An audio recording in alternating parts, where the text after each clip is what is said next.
For the City of Wheat Ridge, Colorado for June 12th, 2023. I want to say good luck to the Nuggets, and we have a gag order in the council chambers on the ongoing scores. So if you would all stand as you are able and join me in the Pledge of Allegiance to the flag.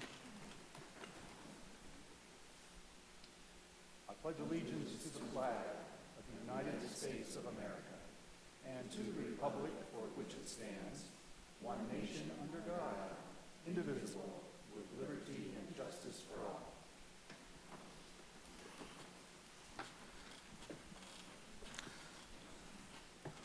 Thank you. Would the Deputy Clerk please call the roll of the members? Judy Hutchinson, Here.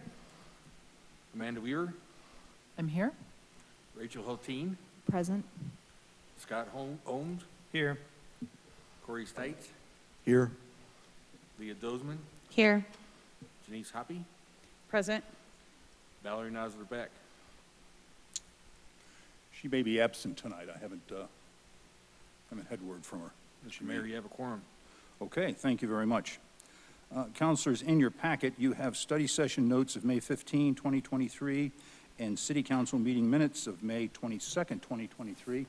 Are there any corrections or modifications to be shown to the minutes? Or notes? Seeing none, they stand approved as presented with our thanks to the clerk's office. On the approval of the agenda, I've had a request to pull item number 2 from the agenda tonight. We have a little bit more work to do on that before we bring that to council, if there's no objections. And any other modifications to be noted? Okay, so done. All right. Be right back.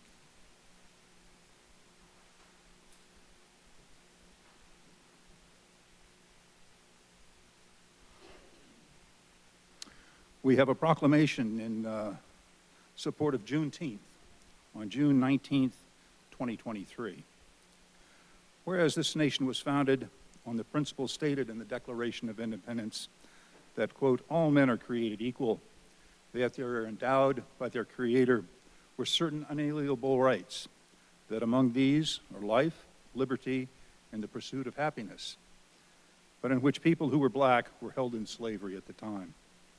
And whereas President Abraham Lincoln signed the Emancipation Proclamation on January 1st, 1863, which states that all persons held as slaves within a state or designated part of a state, quote, shall be then, henceforth forever free, changing the legal status of 3.5 million enslaved peoples who were black from slave to free. And whereas the Emancipation Proclamation paved the way for the 13th Amendment to the Constitution of the United States, which formally abolished slavery in the United States of America. And whereas news of the Emancipation Proclamation did not reach the most distant slave states until federal troops arrived in Galveston, Texas on June 19, 1865, about 3 weeks after the war had ended, to take control of the state and ensure that enslaved people be freed. And whereas the date of respect and remembrance, called Juneteenth, a combination of the words June and 19th, is observed as an important day in our nation's history. And whereas Juneteenth, also known as Freedom Day, Jubilee Day, Cell Liberation Day, is a federal holiday celebrated on June 19th. And whereas Juneteenth commemorates African American freedom and serves as a reminder of the inequities faced by black people throughout our nation's history.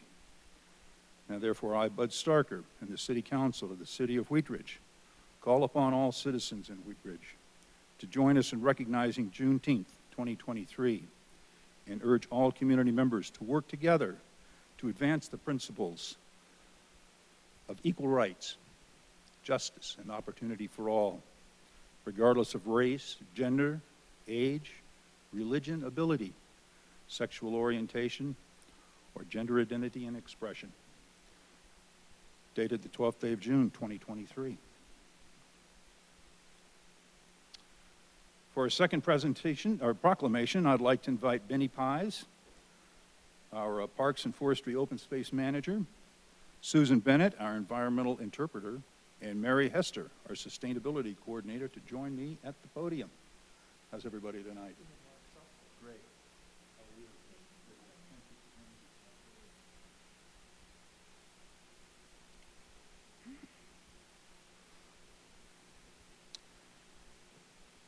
This is a proclamation in support of Leave No Trace on June 12th, 2023.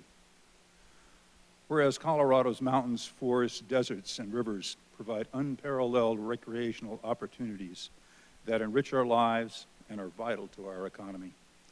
And whereas litter, pollution, and improper disposal of waste can have negative impacts on our environment and wildlife.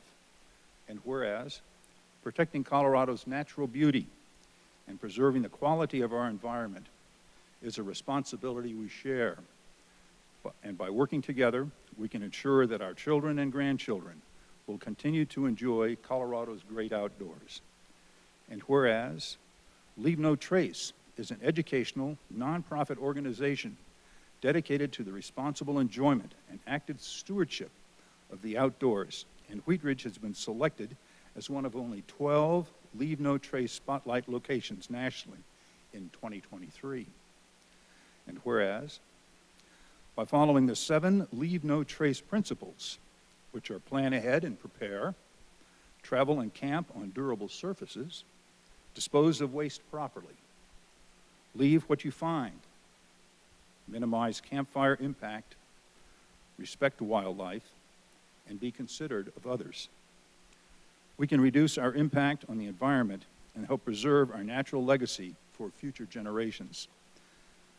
Now, therefore, I, Bud Starker, and the City Council of the City of Wheat Ridge, call upon community members to join us in recognizing June 17th, 2023, in the City of Wheat Ridge, and encourage all residents and visitors to follow Leave No Trace principles and take an active role in preserving our natural resources for future generations. Dated this 12th day of June, 2023. And I want to present this. Do we have a few words you would like to say? Please.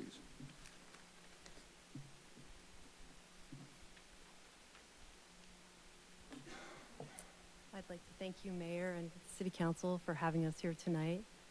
We're very excited to be having the Leave No Trace Spotlight.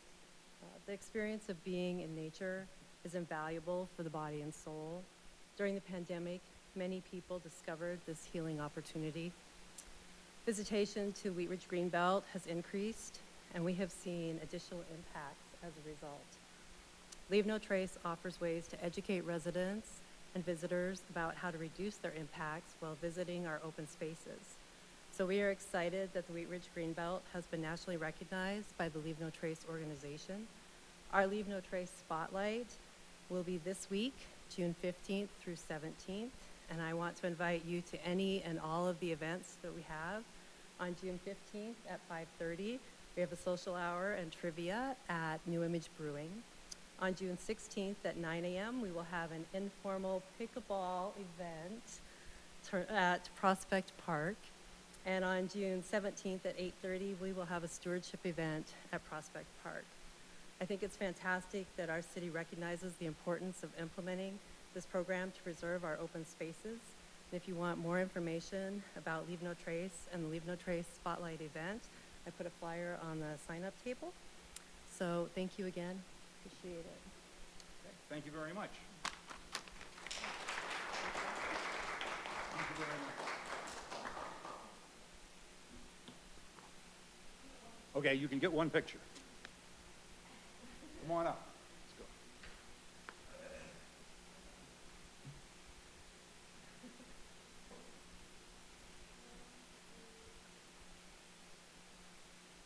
Okay, thank you. Thank you.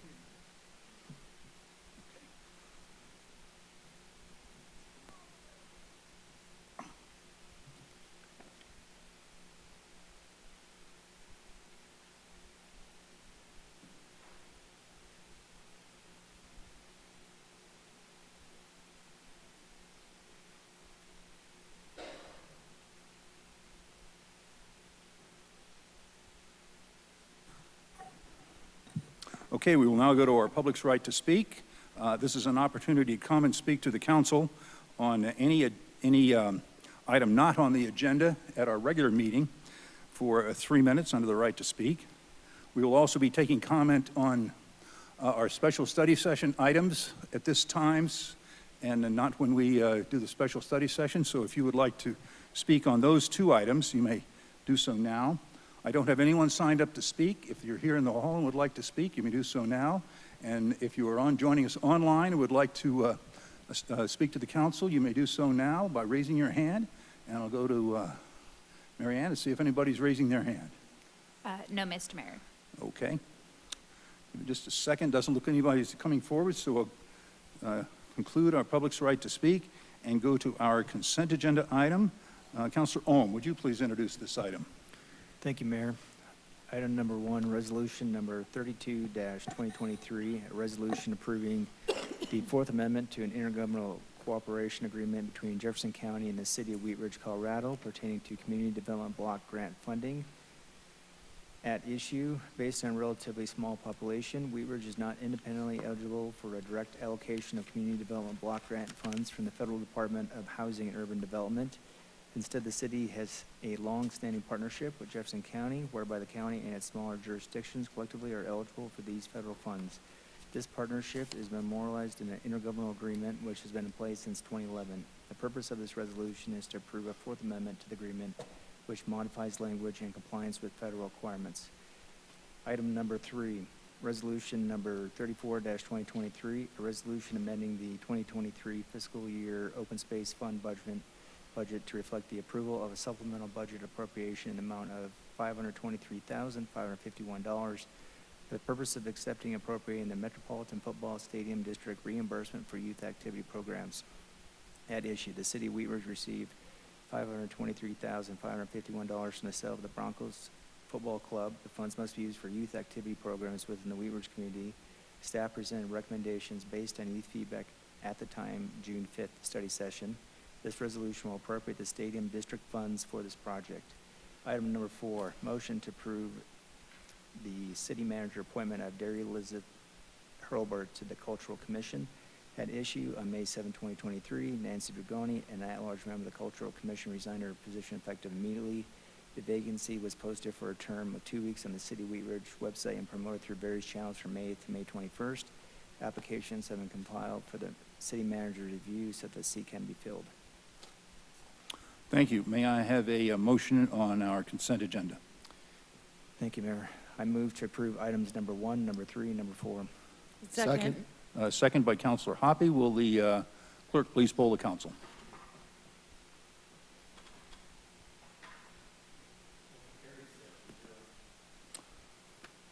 Thank you. We'll go to agenda item number 5. Councilor Hoppe, would you please introduce this item? Thank you, Mr. Mayor. This is Council Bill number 12-2023, an ordinance amending Section 17-36 of the Wheat Ridge Code of Laws to address the use of assisted mobility devices in conservation areas. At issue on July 11th, 2022, City Council amended Section 1752 of the Wheat Ridge Code of Laws to permit the use of assisted mobility devices in conservation areas by persons with disabilities. Subsequently, it was determined additional sections of the code should have been amended as well to address this same issue. This ordinance will amend Section 17-36 to address the use of mobility devices in conservation areas. This is an ordinance on second reading. It is a public hearing. It is not quasi-judicial. I'm going to open the public hearing. And Mr. Goff, do we have a staff presentation on this item? Just a real brief presentation from Karen O'Donnell, our Parks and Rec Director. Okay, Director O'Donnell.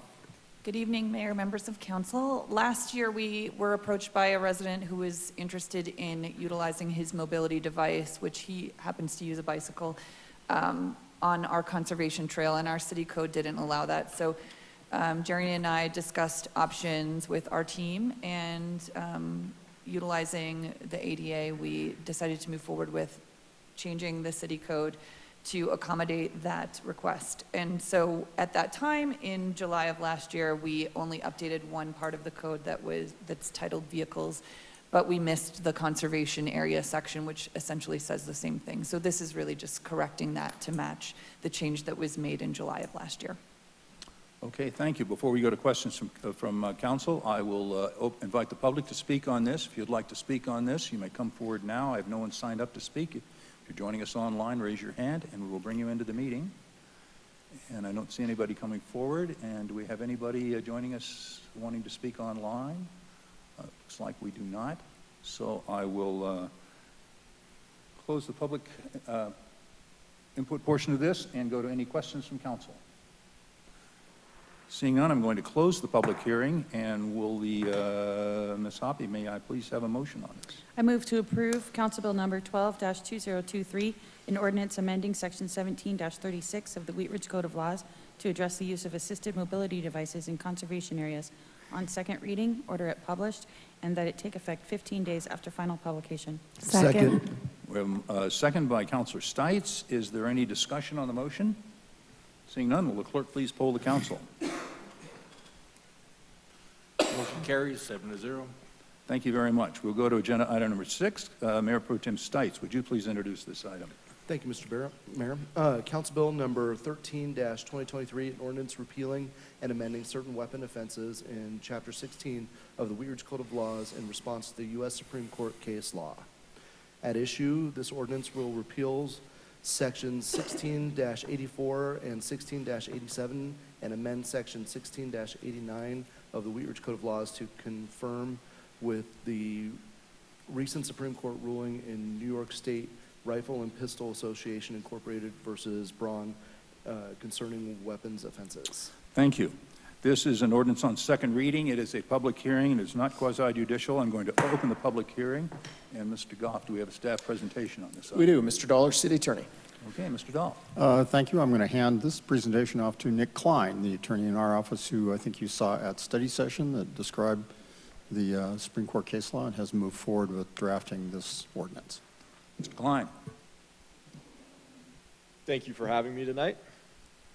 So the accompanying staff memo goes through everything in a bit deeper detail.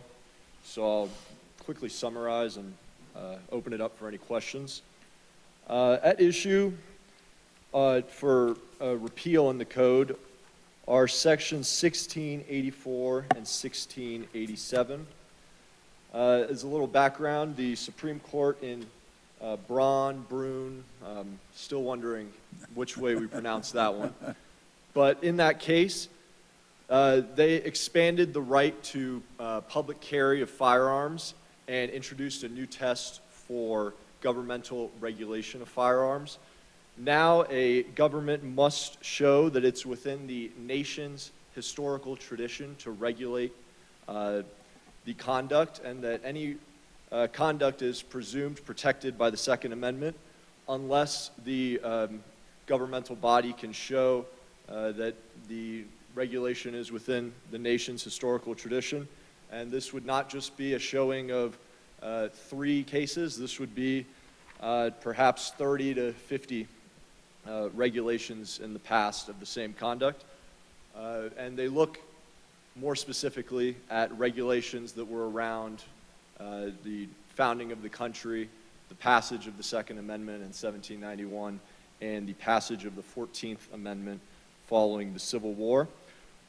In that vein, Section 1684 prohibited the carrying of a multitude of weapons in a person's vehicle.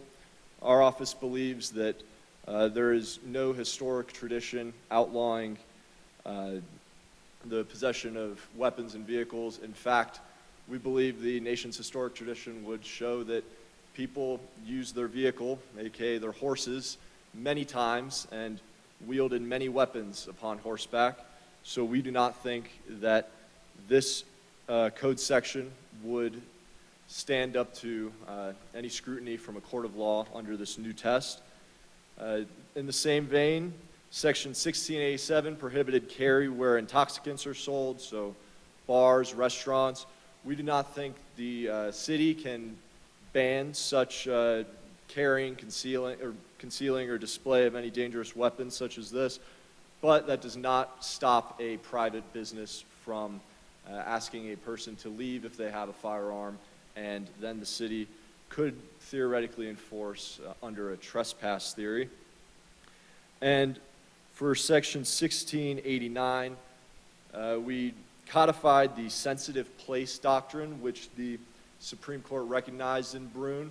The sensitive place doctrine essentially states that governmental regulations in government buildings, polling places, or schools have always been upheld as constitutional under the Second Amendment. So in that light, we expanded Section 1689 to include all government buildings, including city-owned parks and recreation areas. We believe that's a defensible policy position for the city to take. And we did exclude city rights-of-way from this definition, as we believe that the Brune holding stands for the proposition that someone may lawfully open carry on a sidewalk. And we also expanded the code section to make it so that no one may bring a weapon to a polling place as well. And that's my brief introduction of the topic, but I'm happy to field any questions if there are any. Okay, thank you very much. Before we go to questions from council, I'd like to open this up to the public for any questions or comments. I don't have anyone signed up to speak on this, but if you're here in the hall and would like to speak, you may do so now. If you're joining us online, please raise your hand and we'll bring you into the meeting. And I don't see anyone either category there, so we will move to any questions from council. Councilor Weaver.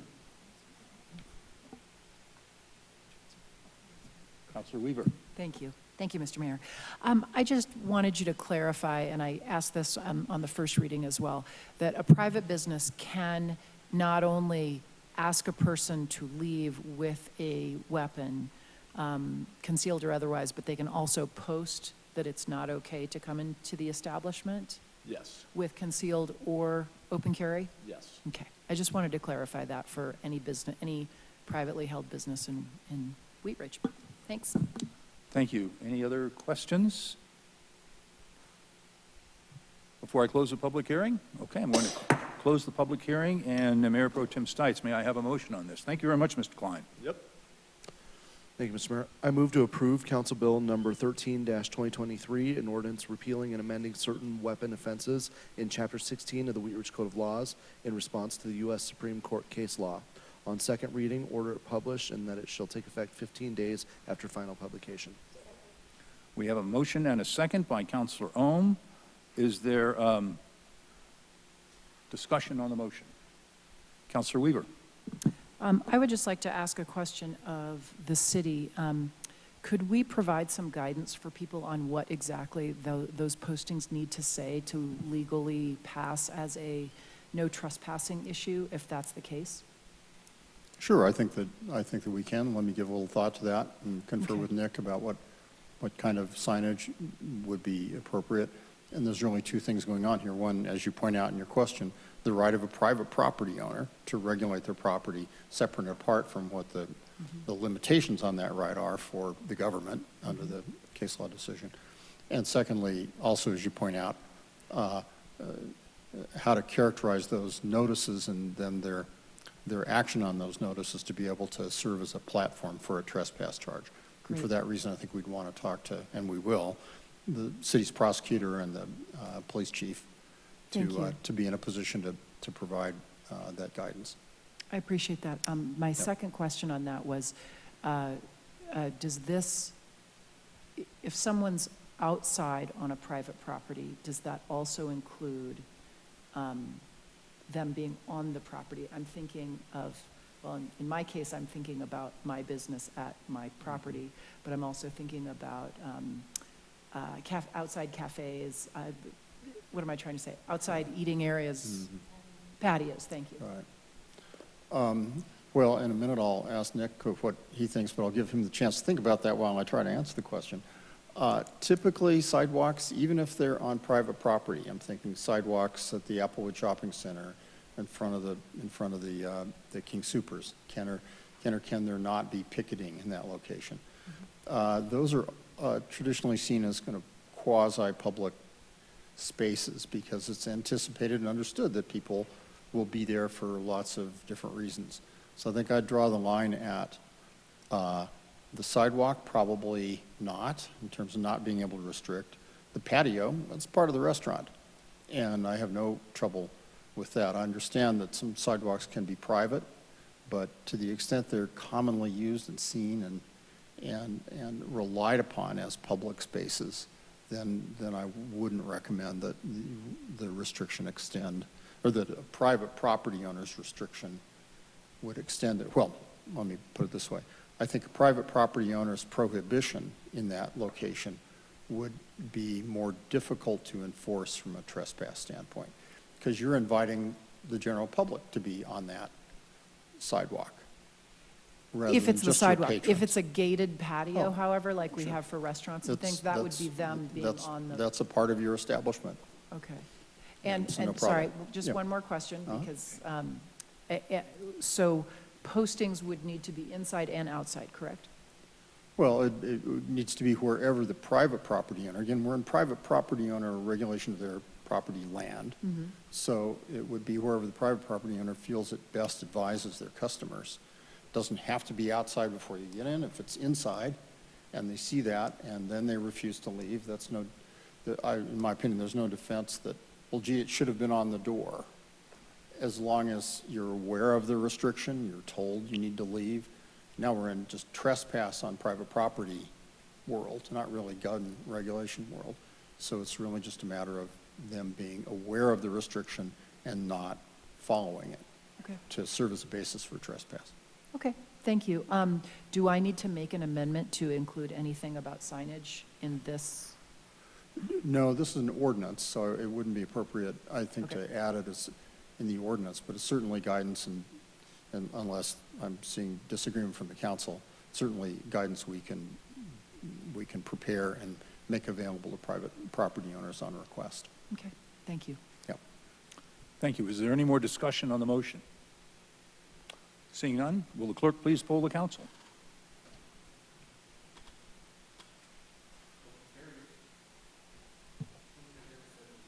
Thank you. We'll go to agenda item number 7. Councilor Dozeman, would you please introduce this item? Yes, thank you, Mr. Mayor. Council Bill Number 14, 2023, an ordinance amending Article 11 of Chapter 26 of the Wheat Ridge Code of Laws concerning requirements for mixed-use zone districts. At issue, the proposed ordinance makes necessary updates to Article 11 of Chapter 26 of the Code of Laws, specifically to update and clarify development requirements for mixed-use zone districts. The ordinance seeks to modernize portions of the mixed-use code to provide better clarity and organization for easier administration, and to establish standards that were not included in the original regulations. Thank you. This is an ordinance on first reading to set the date, time, and location for a public hearing. May I have a motion on this item? I move to approve Council Bill Number 14, 2023, an ordinance amending Article 11 of Chapter 26 of the Wheat Ridge Code of Laws concerning requirements for mixed-use zone districts on first reading, order it published, public hearing set for Monday, June 26, 2023, at 6:30 p.m. as a virtual meeting and in City Council chambers, and that it takes effect 15 days after final publication. Second. We have a motion and a second by Councilor Stites. Would the clerk please poll the council? Motion carries 7-0. Thank you. We'll go to agenda number 8. Councilor Hulteen, would you please introduce this item? Thank you, Mr. Mayor. I'd like to introduce Council Bill Number 15, 2023, an ordinance amending Articles 5 and 11 of Chapter 26 of the Wheat Ridge Code of Laws concerning parking requirements for deed-restricted affordable housing and making conforming amendments therewith. At issue, the proposed ordinance reduces minimum parking requirements for deed-restricted affordable dwelling units in multi-unit residential zones and in mixed-use zones, including transit-oriented development areas. Thank you. This is an ordinance on first reading to set the date, time, and location for a public hearing. May I have a motion on this item? Thank you, Mr. Mayor. I move to approve Council Bill Number 15, 2023, an ordinance amending Articles 5 and 11 of Chapter 26 of the Wheat Ridge Code of Laws concerning parking requirements for deed-restricted affordable housing and making conforming amendments therewith. On first reading, order it published, public hearing set for Monday, June 26, 2023 at 6:30 p.m. as a virtual meeting and in City Council chambers, and that it take effect 15 days after final publication. Second. We have a second. Did you second that? Scott by Second by Counselor Ohm. Will the clerk please poll the council? Motion carries 7-0. Thank you. We'll go to agenda item number 9. Counselor Hoppy, would you please introduce this item? Thank you, Mr. Mayor. Council Bill number 16-2023, an ordinance amending Articles 1 and 2 of Chapter 26 of the Wheat Ridge Code of Laws concerning definitions and regulations for child care facilities and making conforming amendments therewith. At issue, the proposed ordinance allows daycare centers in neighborhood commercial and restricted commercial zone districts, updates to the code to align with state regulations, provides cross-references in the zone district use chart for home-based daycare, which are allowed as home occupation, and permits daycare centers at institutional properties in residential and agricultural zone districts. The ordinance is intended to reduce barriers to opening new child care facilities in Wheat Ridge. Thank you. This is an ordinance on first reading to set the date, time, and location for a public hearing. May I have a motion on this item? I move to approve Council Bill number 16-2023, an ordinance amending Articles 1 and 2 of Chapter 26 of the Wheat Ridge Code of Laws concerning definitions and regulations for child care facilities and making conforming amendments therewith on first reading, order it published, public hearing set for Monday, June 26, 2023 at 6:30 as a virtual meeting and in council chambers, and that it take effect 15 days after final publication. Second. We have a second by Counselor Dozeman. Would the clerk please poll the council? Motion carries 7-0. Thank you. We'll now go to agenda item number 10. Counselor Weaver, would you please introduce this item? Thank you, Mr. Mayor. This is a motion to approve an appointment to the Parks and Recreation Committee. At issue on May 8th, 2023, Patrick Quinn from District 3 resigned from the Parks and Recreation Committee effective immediately to accept a position in the District 3 Planning Commission, the vacancy in the District 3 Planning Commission. The vacancy was posted for a term of 2 weeks on the City of Wheat Ridge website and promoted through various channels from May 8 through May 21. Applications have been compiled for council's review so that the seat can be filled. While there are no applications from District 3, council may appoint a member from a different district to fill the seat. Thank you. This is a motion of the council. May I have a motion, please? Yes, I move to appoint Mark Duty of District 3 to the Parks and Recreation Committee, term to expire March 2nd, 2026. Second. We have a motion and a second by Counselor Stites. Is there a discussion on the motion? Counselor Dozeman. Thank you. So was that an additional applicant? I'm not seeing that in our packet. He did apply a few weeks earlier for a different position, and was, because Patrick Quinn went on to the planning commission, we talked to Mark Duty about going to be on the Parks and Recreation. And Mr. Stites and I felt it was important to have a District 3 representative. Okay. And is that according to the process of, like, I definitely think that a District 3 applicant should be appointed to this position. If that's the case, I just didn't know if that's like following protocol or how that works. My understanding is that we have said several times that we keep applications on file. That's what's been said publicly.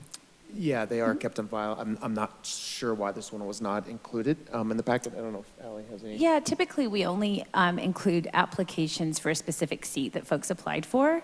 But I'm looking at Mr. Dahl. I see no reason. This does follow the process where they were kept on file for a year.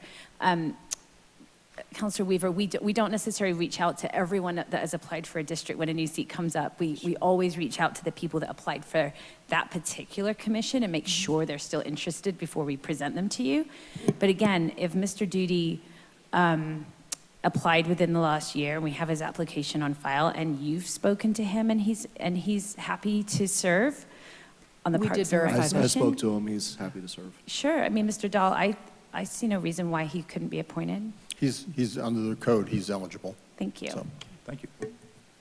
Any further questions? And his application came in for the the recent planning commission. So we should have it within the last 2 months. Great. We'll just pull that and make sure it's all buttoned up, and really appreciate you bringing that up. All right. Okay. Thank you. Any further discussion on the motion? Seeing none, will the clerk please poll the council? Yes, second by Stites. Councilor Mayor Pro Tem Stites. Motion carries 7-0. Thank you. With that, we will go to agenda item number 11. Councilor Hulteen, would you please introduce this item? Thank you, Mr. Mayor. I'd like to introduce Resolution Number 35, 2023, a resolution establishing the Wheat Ridge Housing Fund, transferring $436,680 from general fund reserves and authorizing payment to Foothills Regional Housing in the amount of $400,000 for the purpose of an affordable housing project. At issue, City Council directed staff to establish the Wheat Ridge Housing Fund, a recommendation of the recently adopted Housing Strategy and Action Plan, using the general fund portion of short-term rental lodgers tax revenue. Foothills Regional Housing recently approached the city about a rare opportunity to purchase a 24-unit apartment complex at 4097 Vance Street to serve residents in the 50 to 80% area median income AMI category.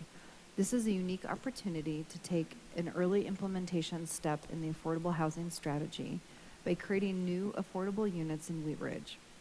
This resolution creates the Wheat Ridge Housing Fund, transfers the applicable portion of the STR lodgers tax revenue from the general fund reserves to the Wheat Ridge Housing Fund, and authorizes a $400,000 payment to Foothills Regional Housing to assist in the purchase of the 24-unit affordable housing complex.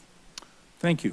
This will be a resolution of the council. Mr. Goff, do we have any further staff presentation on this? The issue statement was pretty detailed, but Ms. Scheck may want to add just a few items to this. I think I just want to share how excited I am. So this is the result of, this sort of closes one chapter of this book. We were here talking, I think, in 2 separate study sessions about the short-term rental, dedicating the general fund portion of that. And of course, you all gave us consensus to move forward with establishing the Wheat Ridge Housing Fund the same night that you adopted the Affordable Housing Strategy and Action Plan. And I know the consultant was so excited. He's like, well, that's fast. Good job, Wheat Ridge. And we were intending to bring that fund to you as part of the budget process. But I'll turn it back to Mr. Goff, because I think this was just such an incredibly exciting opportunity that he spoke with you all about to support an affordable housing acquisition right here in our city, that we're here tonight to accomplish that. So thank you for the very clear direction in prior meetings. And we're excited to establish this fund for you. And hopefully, the short-term rental portion will continue to be around that $400,000 a year to generate that steady stream of revenue to be used for it. But I don't know, Mr. Goff, if you'd like to talk about the apartment building. Actually, a representative, Amy Case from Foothills Regional Housing, she didn't think this was going to be up to about 7:30, so you guys are moving very quickly. Thank you. But she's logging on right now. She did want to speak. She's not quite on. But I think the mayor had heard from them also, and they're very happy and very thrilled. I believe they mentioned that this was the first time a city has actually given cash for a purchase of a building. So they are very thrilled with this, and we thank you. As Ali said, this is a very rare opportunity to provide immediately some affordable housing in the city. They will give preference for half of their units in this building for our housing navigation program. So we'll have some units available for that program. Let's see if she's happens to be on. Nope, she might be having trouble logging on. So, but that's all we have on this. Unless you have any questions, maybe she'll jump on here in a second. Okay, before we go to questions from council, we will open this up for the public to speak on. If you're a member of the public and would like to speak on this, now is your opportunity. I don't have anybody signed up to speak on the sign-up sheet, but if you're here in City Council chambers and would like to speak, you may do so by coming to the podium.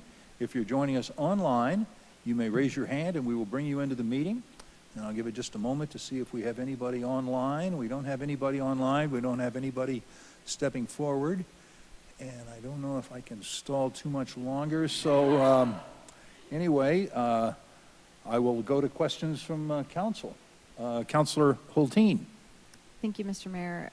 So my question does not reflect my enthusiasm for this, but I'm just curious, for things like this, what's the relationship between making decisions like this and the Wheat Ridge Housing Authority? The housing authority at this, the Wheat Ridge Housing Authority at this, is that, you asked, I'm sorry, the Wheat Ridge Housing Authority. We haven't, they're pretty much been in I'm trying to think of the right word. We put them on pause for a while. The Fruitdale project was kind of their last major project, which depleted their funding. So we are planning to bring back a discussion. So there was no a discussion with them on this project, but we plan to bring back a discussion with City Council on how to reestablish the Housing Authority so that they can be involved in this new housing fund and providing recommendations and maybe even implementation of the housing fund with, depending on what programs come up out of that program. Okay, great. Thank you. Thank you. Are there any further questions from council? Seeing none, may I have a motion on this item? Yeehaw. I move to approve resolution number 35, 2023, a resolution establishing the Wheat Ridge Housing Fund, transferring $436,680 from general fund reserves and authorizing repayment to Foothills Regional Housing in the amount of $400,000 for the purpose of an affordable housing project. Second. Who didn't second that? Who didn't? Okay, well, Councilor Hoppy got the second on this one. Is there any discussion on the motion? Councilor Hulteen. Thank you, Mr. Mayor. This is just, reading that recommended motion just brought so much joy to my civic heart.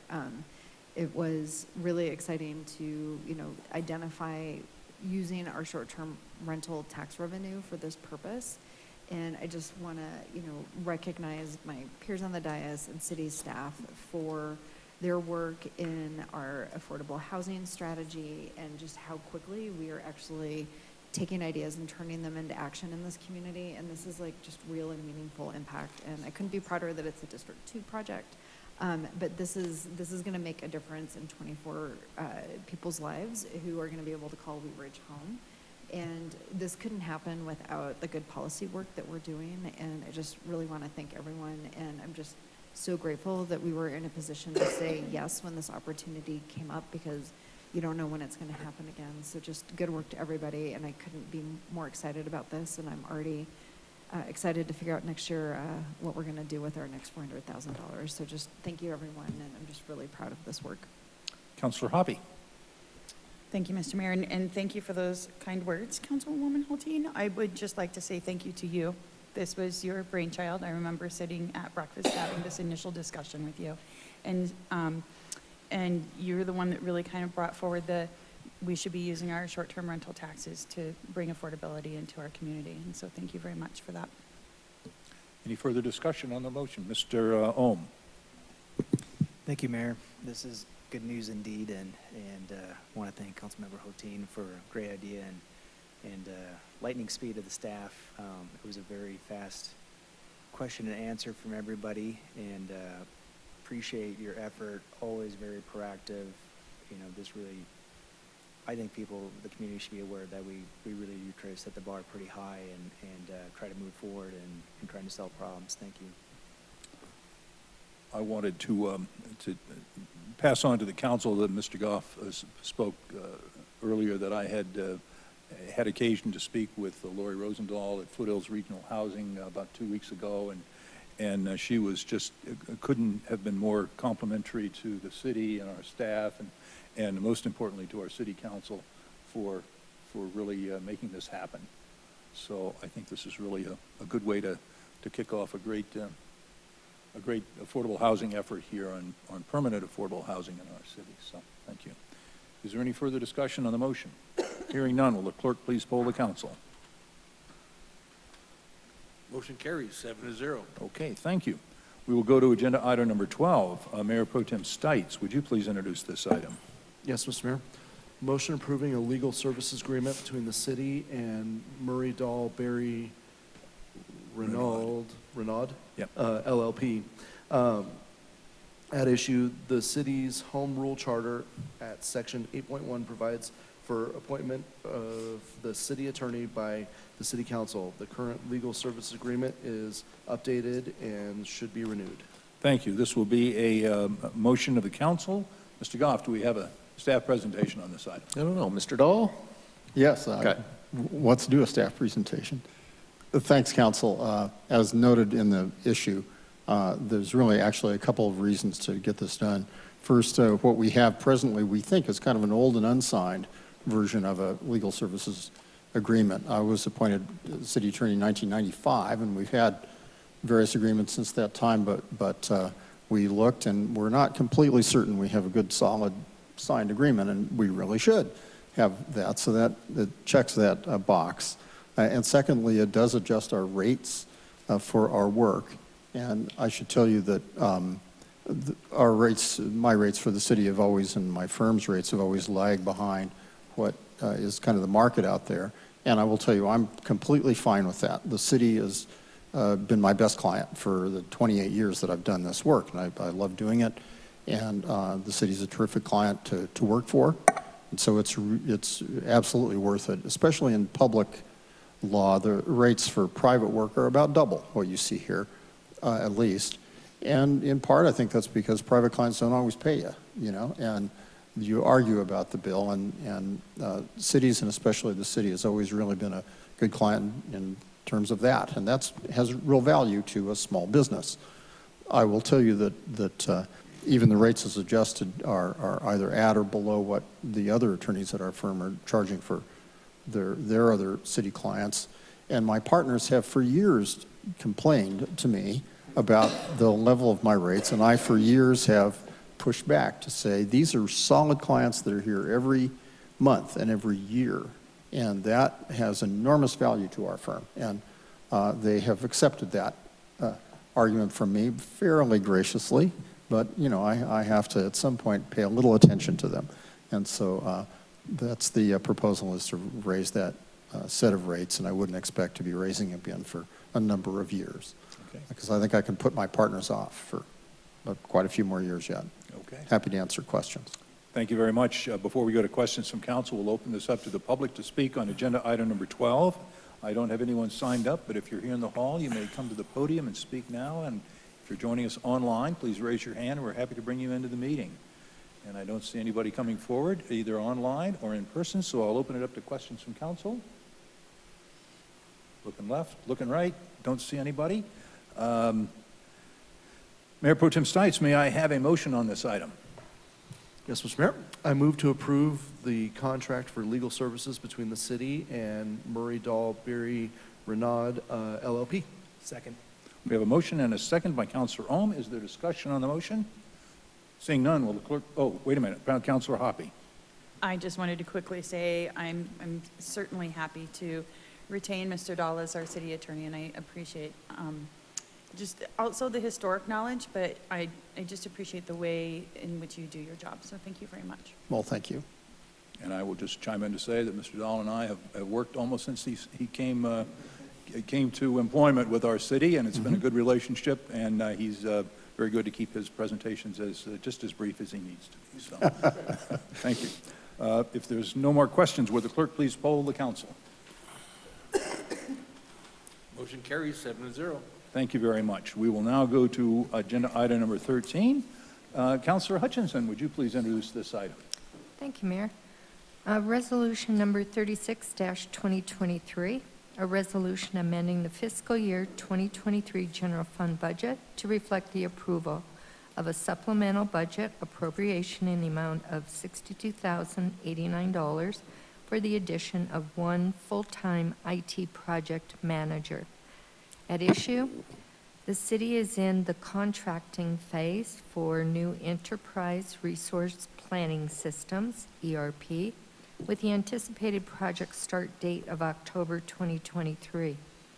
Through months of research and discussions with the city's consultant and other jurisdictions, it has become clear that the city is not staffed appropriately to undertake this scale of project, and that the addition of a full-time project manager is necessary to ensure success. Thank you. This will be a resolution of the council. Mr. Goff, do we have a staff presentation on this? We do. Deputy City Manager Scheck will give a brief presentation. All right, Deputy City Manager Scheck. It's a mouthful. Please go Thank ahead. you. It is quite a mouthful. Thank you, Mr. Goff. Thank We'll you, get the Mayor. marbles out and we'll try it again. Yes, and thank you, Councilor Hutchinson, for reading that issue statement so clearly. As you know, we've been working on this for about 18 months now, and we plan to be back with you this summer, hopefully in the next month or so, for contract approval, actually. We're in the final negotiations now with the main system for finance, sort of everything to do with finance, building permitting and licensing, and courts. And what's really great is that the finance system and the building permitting and licensing system is one system. And courts, it's the same vendor. We're looking at a separate system for HRIS personnel, payroll, time and attendance, and one other for revenue, because our Colorado, our very complicated home rule municipality, Colorado, tax code is so complicated that sort of national systems don't do a great job, and there's 3 in particular that do a really good job. So all that to say, we're close to coming back to you for that contract approval. And as Councilor Hutchinson said, we've done a lot of research, we've talked to a lot of other cities, other consultants, and it's become very clear that we need on-site help, on-staff help to really implement this project. This project will take 2 to 3 years to fully implement, beginning to end. And our goal is to hire a rock star who will be here to not only help us improve and change our processes and streamline those processes that you've asked us to do, but also really train our staff and help them through this. This is going to be a huge lift for us, transformational for this organization. And our goal is that we make things better for the community, better for the business community, better for our employees, and we keep people through this time. And so we really appreciate your support tonight to get this position on board as soon as possible so that we can kick this off this fall. Thank you. Thank you very much. Before we go to questions from council, I'll open this up to the public. I don't have anyone signed up to speak, but once again, if you're here in City Council Hall, you may come forward and speak at the podium, and if you're joining us online, raise your hand, and I don't see anyone coming forward. So we'll open this up to questions from council. Any questions before we go to a vote? Seeing none, will the clerk please poll, or actually, let me have a motion on this. Councilor Hutchinson, I'm getting a little ahead of myself. I move to approve resolution number 36-2023, a resolution amending the fiscal year 2023 general fund budget to reflect the approval of a supplemental budget appropriation in the amount of $62,089 for the addition of 1 full-time IT project manager. Second. Motion and a second, and Mayor Pro Tem Stites, was it you again seconding that motion? Okay. Is there any discussion on the motion? Seeing none, will the clerk please poll the council? Motion carries 7-0. Thank you. That concludes our regular agenda items. I think we will now move to staff, city managers matters. Councilmember Hoppy's given me the evil eye, so out of the respect for the Nuggets, I will pass this evening. Okay, thank you very much. We will go to city attorney's matters. Gosh, I guess I better pass. Okay, other than everybody's thanking the everybody got council for got the memo. Now Yeah, I we'll got the memo. I'm going to pass. Thank you. Go to elected officials matters and start with Councilor Dozeman. Nothing at this moment, thank you. Okay, thank you. Councilor Hutchinson. Nothing tonight. Thank you. Councilor Ohm. Thank you, Mayor. Got the opportunity to stop at the Get Right's Bakery, and which is new, and I was extremely surprised and happy about the purchase. I noticed because there's a long line, and I thought anytime there's a long line, it has to be really good, and it was worth the wait. So, for those who haven't tried it, it's right next to Stylus and Crate. I'd recommend it. Thank you. Thank you. We shared a real nice cream pie with blueberries on it this morning at the Stylus that had come from this location. It's very definitely going to be hard for your waistband. Councilor Hultine. Thanks. I'll be quick out of respect for the Nuggets. So just to Counselor Ohm's point, District 2 has 2 businesses that have like lines waiting for them. King of Wings frequently has, almost every day they're open, there's a line that can oftentimes go like halfway down the block. It's crazy. And Get Rights is also worth waiting in the line. So get in line. District 2's got good stuff. I just want to continue sharing my enjoyable trip through Happiness Gardens that I take with my dog several times a week. It is just every week becoming just more phenomenal. There's just, of course, things in bloom, but the city's investments in demonstration gardens and the food forest and everything, it's just, if you have not walked through there, I encourage you to. And one of the things that's happening one Wednesday morning a month is Regenerate Wheat Ridge program. And this Wednesday is the workshop on Peek into a Bee's Life. And I do recall the first time we offered that, Mayor Starker boldly put on some bee suited up to go hang out with the bees at Happiness Gardens. So please engage in all the good things happening at Happiness Gardens. I was a little disappointed I couldn't buzz after I had put on the suit, but we're still working on that. Thank you very much. Councilor Weaver. Thank you. Councilor Hoppy. Nothing tonight, thank you. Mayor Pro Tem Stites. If you can find your nugget stuff in Wheat Ridge, find it and buy it in Wheat Ridge. Okay, thank you very much. I'll just say thank you to the folks that joined me on Saturday morning last for coffee with the mayor at Vinola's, and thank you to Vinola's for hosting us. We had a great discussion. I don't have anything else. Is there any other business to come before council before we adjourn? We will not be here next week because of Juneteenth. We will be here the following week at a regular meeting, I think, right, Mr. June Miller? 26th, yes. Okey doke. So if there's no more business, we will stand adjourned. And I will ask, do we need to take a break or do we want to go right into, everybody okay to move forward with our study session? Then we will go directly into our study session. The curtain's coming down. Okay,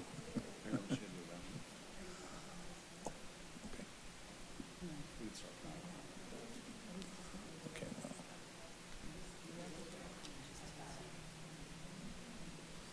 We'll give it just a minute or two.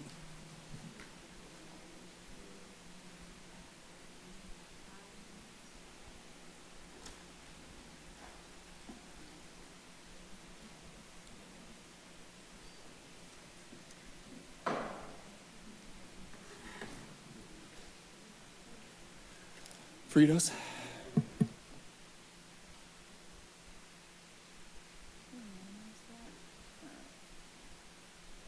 Sorry.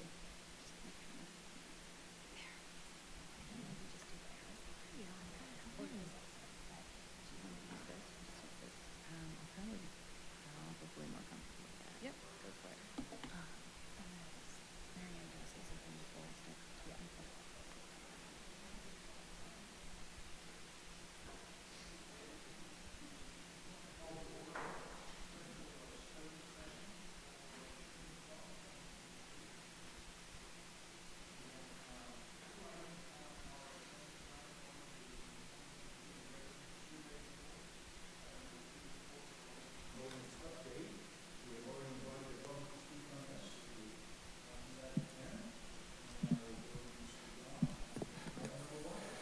Thank you, Mr. Mayor. Our Assistant City Manager, Mary Ann Schilling, will introduce this item.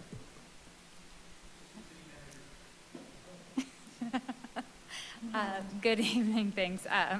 As you know, our resident survey is the city's consumer report card, and the purpose of the survey is to do a few things.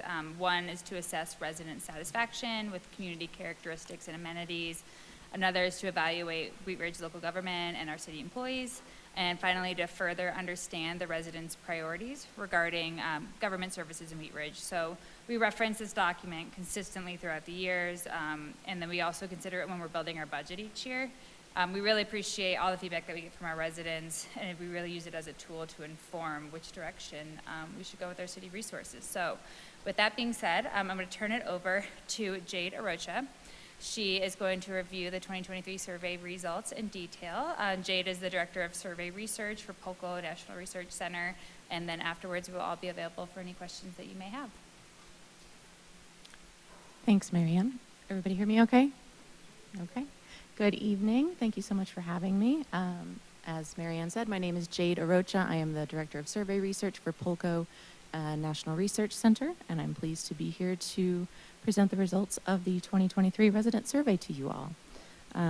And before I get started, I would like to thank Marianne for being a wonderful resource as our primary point of contact throughout this project, as well as my colleague Kim Daney, who was the project manager, who did actually all the work on your survey project this year.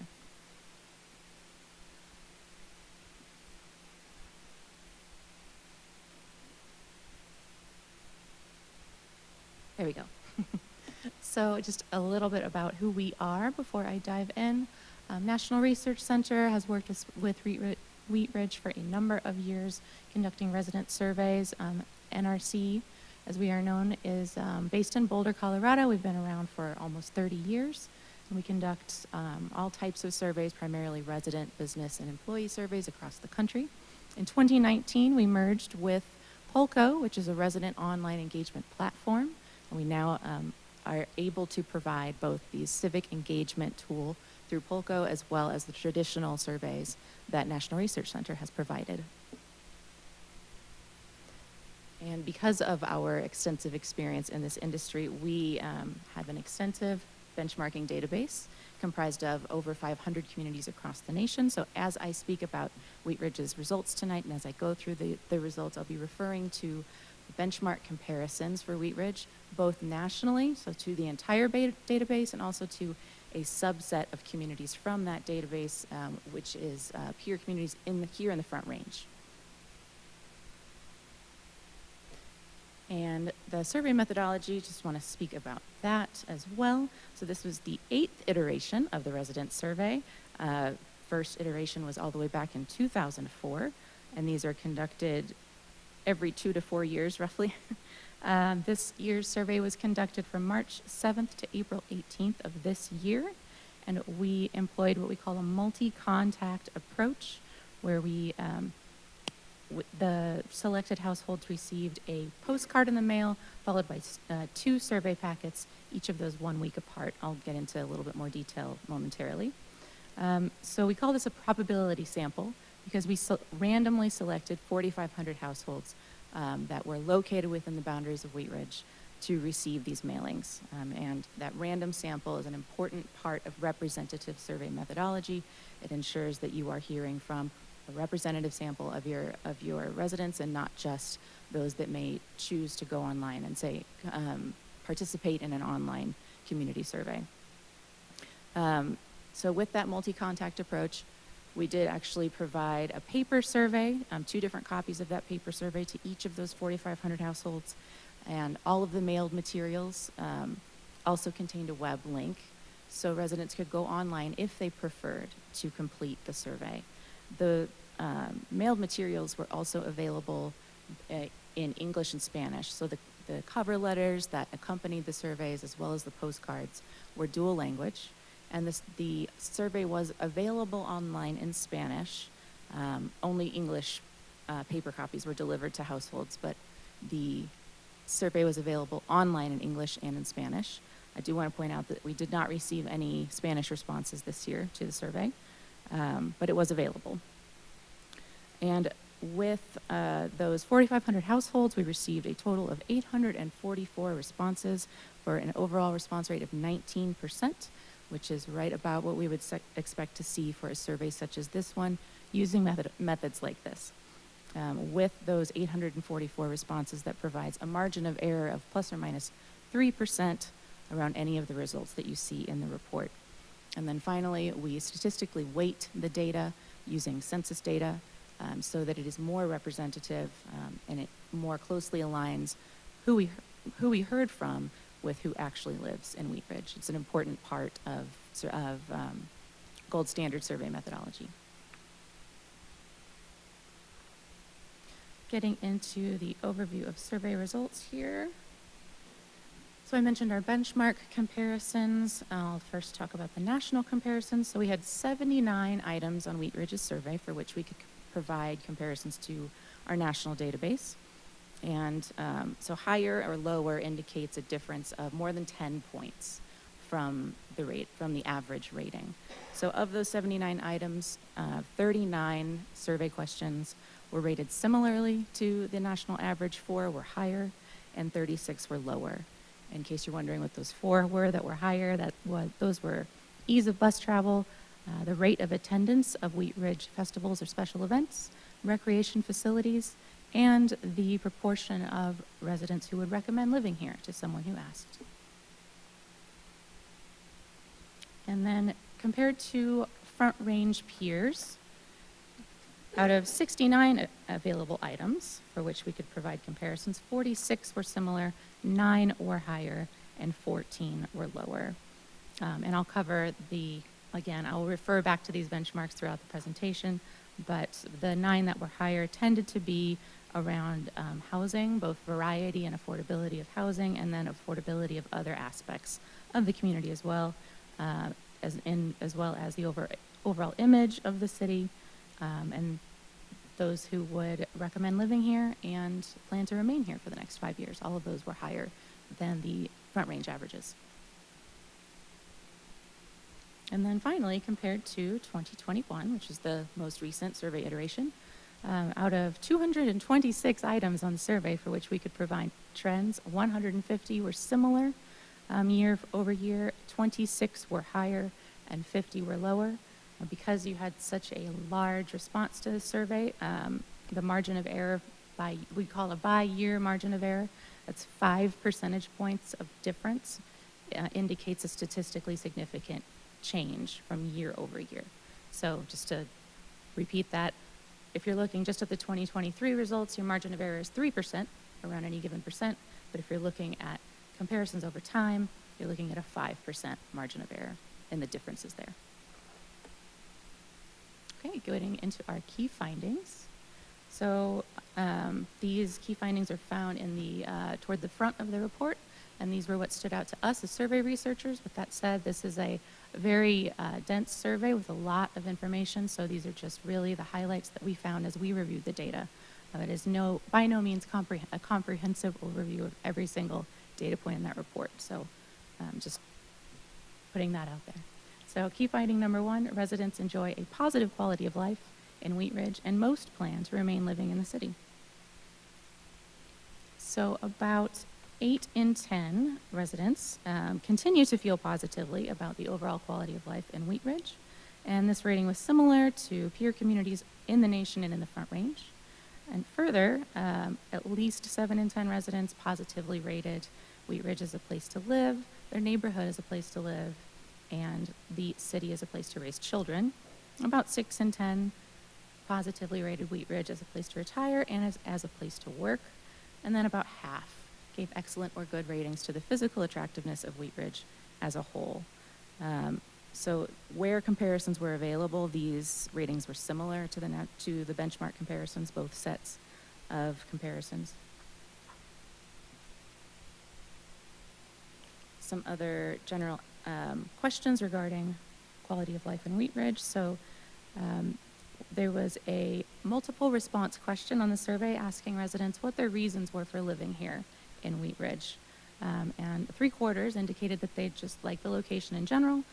More than half said they liked their neighborhood. About 45% they said they felt safe here. And then roughly 3 in 10 chose small town feel, having friends or family in the area, affordability of housing and rental rates, and also access to dining and entertainment. And then finally, I mentioned this before, but ratings were higher than the national and Front Range averages for the proportion of residents that would recommend living in Wheat Ridge to someone who asked, and also surpassed the peer benchmark, the Front Range benchmark comparisons for the proportion that plan to remain here for the next 5 years. 9 in 10 residents said that they would do both of those, were very or somewhat likely to do both of those things. Key finding number 2, characteristics of community livability in Wheat Ridge are highly rated by residents and on par with or higher than Front Range peers. So digging a little deeper here into some more specific community characteristics ratings, and I've provided, we have more than 2 years of trend data for these items, but for ease of visibility on this slide, I've just provided the last 2 years. So we can see a few things happening here. Overall, we can see on the green stars to the left indicate that those items were rated more positively, higher than average than the Front Range averages for overall image reputation and availability of affordable quality food. Sorry, 2 stars there that are shown on this slide. We can also see some declines year over year for many of these items, including availability of parks, availability of paths and walking trails, and also availability of bike paths and bike lanes. So I want to say that for basically any of these ratings, we tend to tell our clients that a survey can tell you what people think, but not why they think it. So there's definitely more opportunity to look into why these ratings may have changed. But as we dug into more of the finer points of detail in the reports, there's cross tabulations, for example, by area of residence and by different demographic characteristics. We found that younger people tended to give lower ratings to these aspects than younger, meaning younger than age 35, than those who were older than age 35. We also considered whether the rate of use of some of these amenities may have changed due to the pandemic, which is a possibility. And then finally, if there are closures, not necessarily just in Wheat Ridge, but in the area. The survey does ask residents to think about Wheat Ridge, but often we find that if there are trail systems, for example, that go slightly outside your boundaries, they might not be thinking about that as they're answering this question. It is a perception survey, so it's important to keep in mind when you are reviewing these ratings. And then while I'm on the topic of declining ratings over time, we have, in general, for almost all of our clients that have every 2-year survey cadence. And so they say they surveyed last in 2020 or 2021, and now they're surveying again. We have found for virtually all of our clients, not just in the Front Range, but nationwide, ratings have dropped in most categories. So you're gonna notice this theme as I continue through the presentation. And I just wanted to call attention to that and say that we have seen this almost universally across most of our clients in all areas, particularly government performance. And again, surveys tell us what but not why, but our suspicion is that if we look at longer term trend lines for, again, most of our clients, we can see a little bit of a spike in 2020 and 2021 across most areas. And our thinking around that is that residents felt more positively about particularly their local governments during the height of the pandemic, and because the efforts of their local governments were a lot more visible, were a lot more top of mind in news cycles and on social media and such. So now we're seeing things kind of take a return back to baseline in many of our communities. So, okay. I won't take that long on each slide, I promise. Key finding number 3, transportation in Wheat Ridge is a potential area of improvement. So again, aspects of transportation, we see a decline here, particularly in the area of transportation related to the theme of declining trends over time, particularly from height of the pandemic to now. Transportation tends to be a particularly noticeable decrease. And I mean, for perhaps obvious reasons, there were fewer cars on the road, ratings for traffic flow in most of the communities where we survey, and car-related travel went up sometimes quite a bit in 2020 and 2021. Again, now seeing a return back to baseline for a lot of those items. Most of these ratings tended to be similar to the national and Front Range benchmarks, and a few were lower, including condition of city streets, ease of walking, and traffic flow on major streets. Those were lower than Front Range communities, and then ease of bus travel was higher than the national benchmark. There was a set of new questions on this year's survey regarding a potential extension of the 1/2 of 1 cent sales tax. This question asked residents about 4 different potential uses for this tax and how likely they would be to support it. 8 in 10 residents were very or somewhat likely to support sidewalk and street improvements on primary corridors such as 38th Avenue, 44th Avenue, and Youngfield Street. And also, separately, 8 in 10 were likely to support filling sidewalk gaps throughout the city with an emphasis on major pedestrian corridors. The other 2 items on this question that are not shown here were support for drainage and floodplain and infrastructure improvements throughout the city. 3 quarters supported that. And then the expansion of the Wheat Ridge Rec Center, 60% supported that. So just a little bit of, for comparison's sake. So these 2 were at the top of the list in terms of levels of support. Key finding number 4, ratings for many city services are declining. Overall quality of city services, so this is just city services as a whole, has stayed, as you can see, very consistent and stable over time. About 7 in 10 residents giving this excellent or good ratings. And then looking at our top rated city services, so there's a total of 27 city services asked about on the survey. And we can see here, I've kind of aggregated these by the proportion of residents who positively rated each. Rising to the top, recreation facilities was higher than the national benchmark. And then we can see declining ratings for the other items on this slide. So of those 27 individual services, this is there's a lot of information in the report itself about this particular set of questions. We asked about the quality and the importance of each of these services. And then we also looked at trends over time. So of the 27, 19 items declined between 2021 and 2023. These included recreation facilities, even though it declined, it's still above the national average, but also maintenance of existing city parks, of open space and trails, recreation programs, and then a few policing-related items, animal control, and a few others. This is a quality and importance matrix. So this is displayed a couple of different ways in the report, including in a chart, but the font in the chart was not going to be visible to you all if I put it on a slide this evening. So what you're seeing here are, we have divided the quality and importance ratings for each of these items by the median importance and median quality rating for each. And what we particularly want to call attention to is the upper left corner, which is shaded there. Those are services that residents gave relatively high ratings of importance and relatively low ratings of quality to.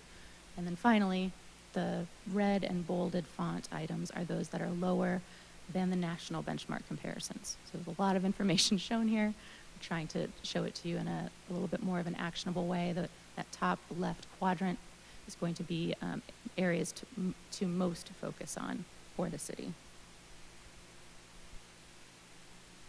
Key finding number 5, residents continue to feel safe in most areas of Wheat Ridge and support prioritizing safety efforts throughout the city.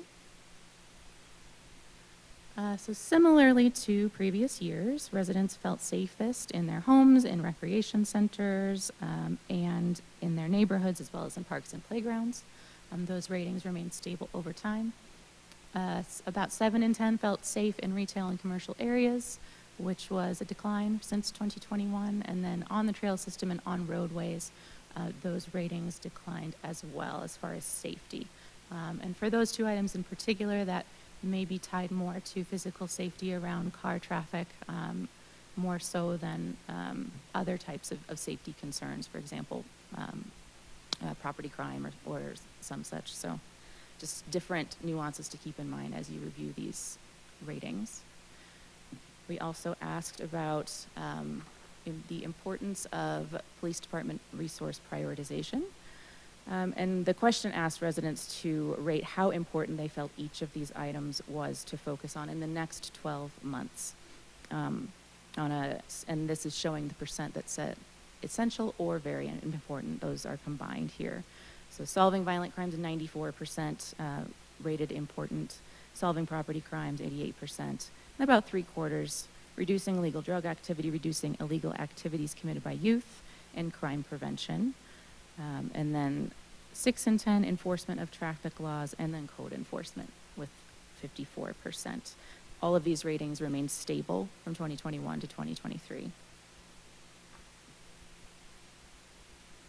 Looking at police department priorities by year, these ratings have remained relatively stable over time as well. Most respondents placed a medium or high priority on directing additional city resources toward crime-related mental health issues in the community.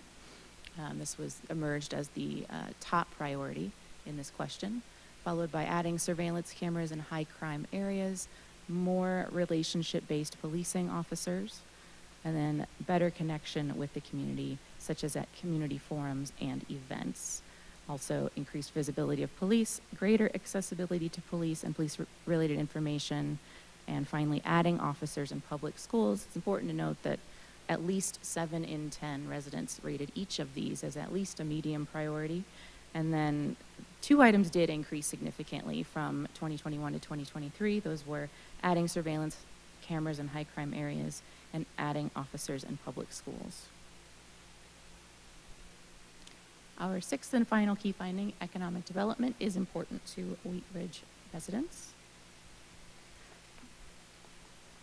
When asked to rate the following statements by circling the number which represents their opinion, so this indicates the level of agreement with each of these statements. Percent strongly or somewhat agree. So 88% agreed that strengthening Wheat Ridge's community image and identity represents their opinion. About 3/4 agreed to promote efforts to revitalize Wheat Ridge's housing areas, promote efforts to attract new jobs, and to attract and recruit new types of retail businesses to Wheat Ridge. So strong support from at least 3/4 of residents for all of those items. 6 and 10 supported promoting efforts to revitalize Wheat Ridge's business areas, and then half prioritized promoting efforts to revitalize business corridors such as 38th Avenue, 44th Avenue, Wadsworth, and Kipling. That is a summary of our key findings. And these are questions that we like to put forward, particularly when we are facilitating workshops, just as questions to consider as you review the report, what to think about as you review the results in more depth. And then finally, Wheat Ridge. So I mentioned earlier that that residents had the opportunity to complete the survey online, and those that did complete the survey online were directed to Polco, our online platform, to do so. When they were there, they were asked if they would like to sign up to be on Wheat Ridge's panel of residents. It will be notified if any further content is posted by the city on that platform. And so there's currently about 800 subscribers to Wheat Ridge's profile. And so those are residents that would be notified if you were to post any additional content, any follow-up. Usually short form surveys are what people like to follow up with, particularly on items that might have raised some questions in the main survey effort to dig deeper on, also allow you to collect open-ended responses from residents as well. What questions can I answer? Thank you, Jade, for a great presentation. We'll open up for questions. Councilor Ohm. Yeah, I have 2. One is, what did you mean by snow removal? Was that specific to street snow removal or sidewalk snow removal? We don't differentiate between the two, although the question is in a set of others that talk about streets. So it's likely that the perception of that question would be street snow removal. Okay. And then was there anything in regards to how do people feel riding the bus as far as safety? I don't believe that was in the list of items. We could add that for the next survey iteration. Okay, thank you. Additional questions? Councilor Hulteen. Thank you, Mr. Mayor. This is maybe a little bit more of an observation than a question. but when I first went through this, first of all, I felt like there was kind of a lot of like contradictory stuff, which is not entirely unusual, I'm sure, but I didn't quite hear what you said. There was a lot of what? sort of contradictory things, Mm. which, we all like try to reconcile. And first of all, it's good to know that people generally feel good about living here. And I think the things that people were giving us sort of like the critical feedback on are, I think, things that we are currently working on and continue to try and do better with. So I think it's helpful.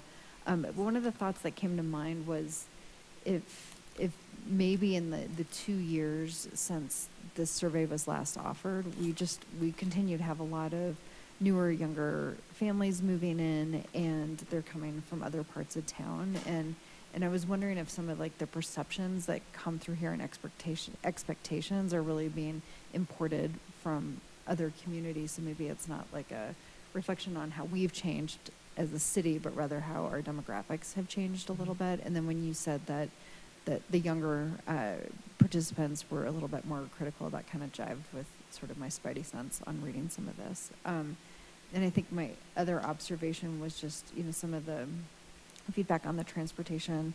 I mean, having a project like Wadsworth happening in our community is going to have just a gigantic negative perception on people, because it's not just impacting travel on Wadsworth, it's 44th and 38th, and creating a lot of sort of like chaos. So I just want to call attention to the impact of that one project can really like spill over quite a bit. Not that Kipling doesn't have its own issues, but anyway, so just a couple of reflections, no questions per se.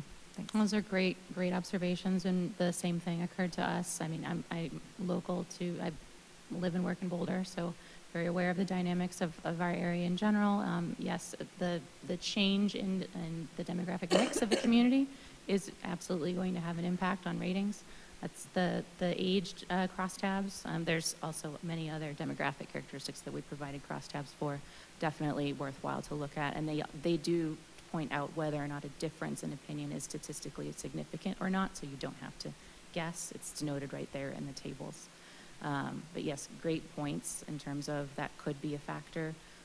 Going back to the example of paths and walking trails, it could also be the survey was conducted from March to April. There's seasonal trail closures in the general area. Could that have had an impact on resident perception? It's just, again, we can tell what, we can't tell why. So those are just really good questions to consider as you review the results. Thank you. Additional questions? I had one. You offered it online and on paper. How did that work out? It went well. Okay, good. In terms of the split of responses, so I will say generally over time, we have seen an enormous increase in the proportion of respondents who choose to take a survey online. It used to be not even that long ago, about 7, 8 years ago, we would see only up to about 5% of respondents would choose to take a survey online. Now it's more like half. I don't think I have it in my notes, actually, what the split was this year. I can follow up with you. But that's typically what we're seeing these days, is about half choose to take the survey online. Wheat Ridge is a little bit unique in that most of our clients have shifted from the 3-part mailing, the postcard survey, to a 2-part mailing that's just, it's postcard survey, postcard. The reason for that is it significantly reduces costs, and there's less paper and there's less postage. It also reduces the response rate, so it's a trade-off. So 844 responses, you can feel very confident, extremely confident in your data with that 3% margin of error. And that second survey packet, we do tend to see, in general, about 1/3 of the responses come from that, whether it's they mailed the survey back or they were prompted to take it online. So sort of like the census, they just keep asking you until you finally take it. The more contacts, the higher that response rate gets. So sorry, I don't have the split of online to mail in front of me. But okay. And I was sort of curious, are you able to see whether older residents typically respond at a greater rate than our younger residents, or? Yes, universally in every community that we survey in. Hard to reach residents is what we identify. Certain demographics, so younger residents, those that rent versus own their homes, those of lower household income, men are slightly less likely, non-white residents are slightly less, are less likely. So these are all factors at play in terms of who we hear from, and that's why we do that statistical weighting, is to make adjustments so that your data are more representative. Thank you. Additional questions or interesting presentation? A lot of data points there. Councilor Ohm. Yeah, I have one more suggestion of just a question, just asking bus riders something to the effect of time. Is it worth their time? Because what I'd like to find out is if their perception is they're not utilizing the buses, then they're putting more strain on the rest of our services as far as the roads. And what can we do to improve ridership? It might be something with the bus, it might be something but the shelter, it might be just something that is totally out of our control, that we have to partner with other neighboring communities of, like, how can we improve times, and then definitely we want to build density around those areas. Mm-hmm. Absolutely. Would be interesting to include on the next survey. I can also speak to some of the case studies that we've done with particularly we work with quite a few of our mountain resort communities, and they have typically pretty exceptional ratings in the area of public transportation, bus routes, in terms of all aspects of it, really, timeliness, efficiency, et cetera. So just suggesting that is perhaps something to look toward in terms of ways in which to maybe think about improvements. A lot of the mountain communities that have a large degree of ridership and also really high ratings for those services. And it tends to be correlated to how often are they running, how they don't have to wait half an hour for the next one, et cetera. How many stops are there, how widespread is the bus system throughout the community? Can they actually get where they need to go without taking 3 buses to get there? Yeah. With all that said, you're already higher than the national average in that area, so doing something right. Maybe we just need a big ski hill. Additional questions for Jade? Thank you, Jade. Very nice. Thank you for coming. Great presentation. And so a lot of data to chew through, so Thank you all. we appreciate it. Thanks so much. Okay. All right, we will go to our second agenda item, and that looks like this is a report back on our hotel licensing ordinance update. Mr. Goff. Thank you, Mr. Mayor. We'll get Alex getting this set up here. This is a team presentation. There's been a big group of folks working on this, so we're excited to bring this forward this evening. You all set? Ready? Okay. Ready? Okay, so we're here this evening to provide an update on our hotel licensing program. This program has been a major focus for staff over the last 18 months, and it's been good to pull together really this presentation tonight for council in order for us to reflect really on how much work we've done and how far we've come. This is probably really one of the most consequential policy decisions I think the city has made in quite some time. And I think hopefully you'll be pleased with the progress we've been making, but there's still a lot of work ahead of us. So tonight we are going to cover a little bit about the background and the requirements in the current ordinance. Just as a quick reminder, the hotel landscape today over the last 18 months and how it's changed in Wheat Ridge, an update on our licensing portion of the program, public safety updates, statistics, stories and challenges about the long-term residents of the hotels. And then we're going to wrap up with some suggested updates to the code based on some lessons we've learned over the last 18 months. So as I mentioned, this has been a really big team effort. Involves staff from across all departments at the city, including our finance and planning, our housing and homeless navigation, police department, communications, and our city attorney's office. As I Just quickly, too, as I mentioned several weeks ago, the city did receive an award from the Colorado City and County Management Association. It's a Program Excellence Award. So we've been recognized as providing excellent public policy addressing community needs. So next slide, and we'll turn it over to Chris Murtha, Chief Murtha. Thanks, Patrick. Just as a sort of to go back and refresh our memories, how we ended up starting this ordinance, we looked at our calls for service and the workload that officers were tasked to at our at the time, 9 hotels. It was approximately 10% of all of our calls for service. And really, I think it's 0.05% or 0.05% of all. They account for 0.05% of the businesses. So that was something that really stood out to us. We were spending way too much time at this small number of businesses every day. And really, we weren't making any headway. The same types of calls every day, day in and day out. And we thought we didn't have really good partnerships with our hotels, number one. And we also thought, as we dug into it, that it really wasn't reflective of community values.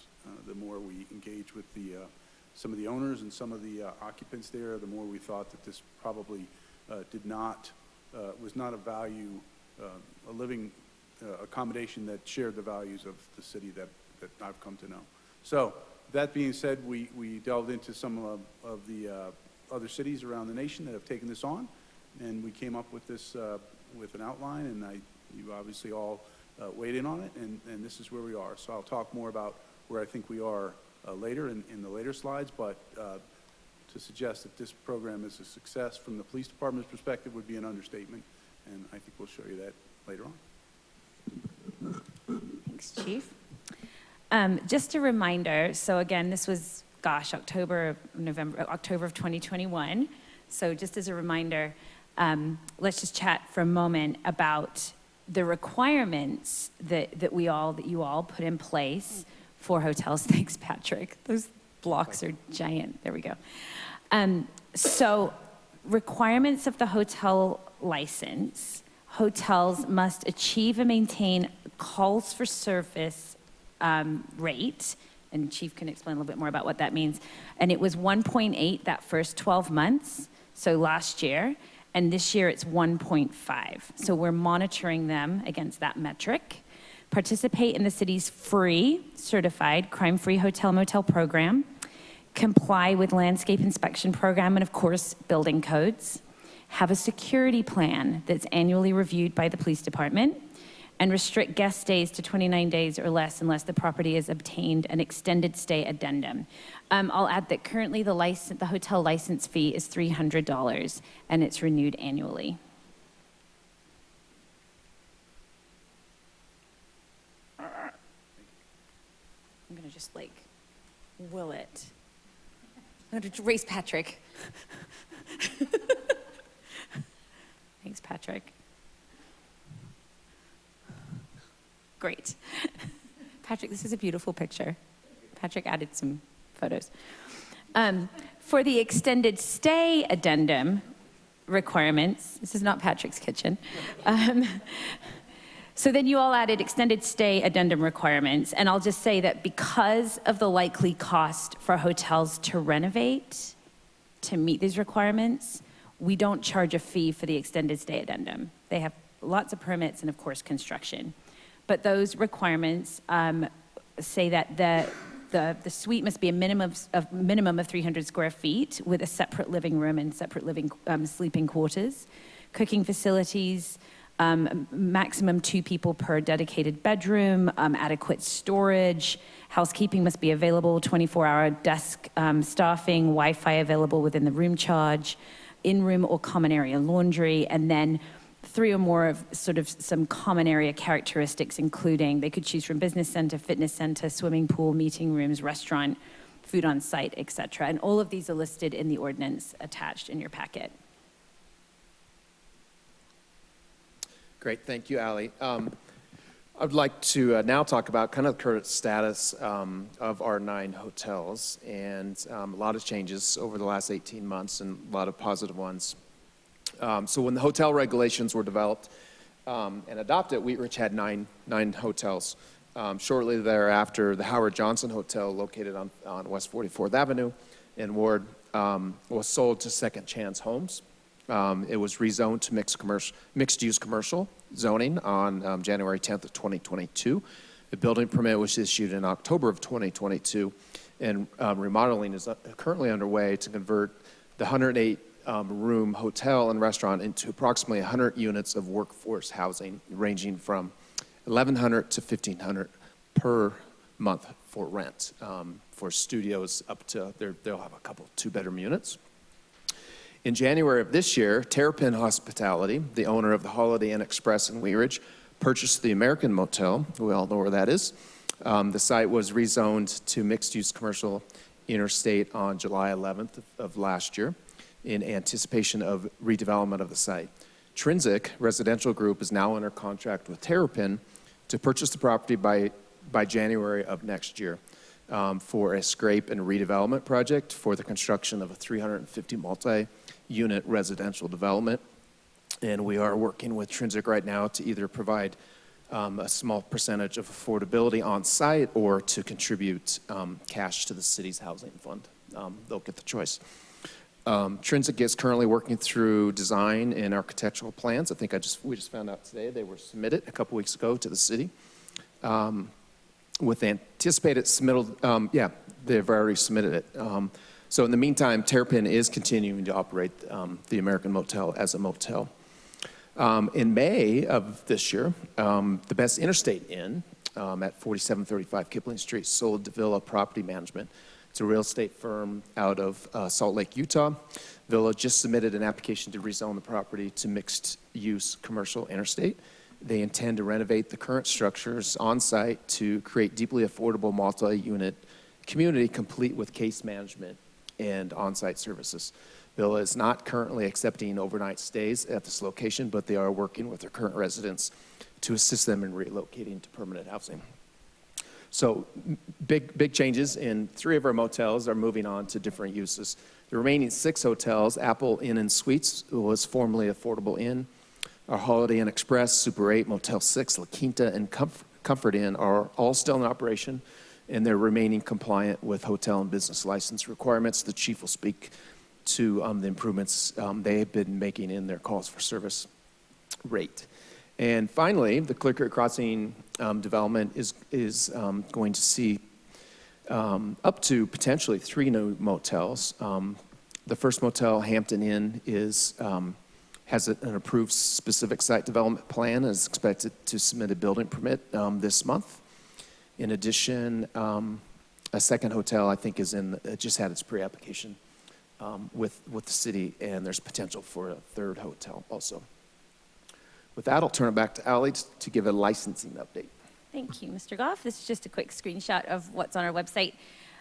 This is, again, truly a team effort to get these hotels licensed every year. It's, the licensing technician, folks in police department, and of course in planning all work together on this. So the 6 hotels that haven't been purchased recently are all properly licensed, and we're currently working with the new owners of the American Motel and Best Interstate to support them in getting licensed while they continue to operate as motels.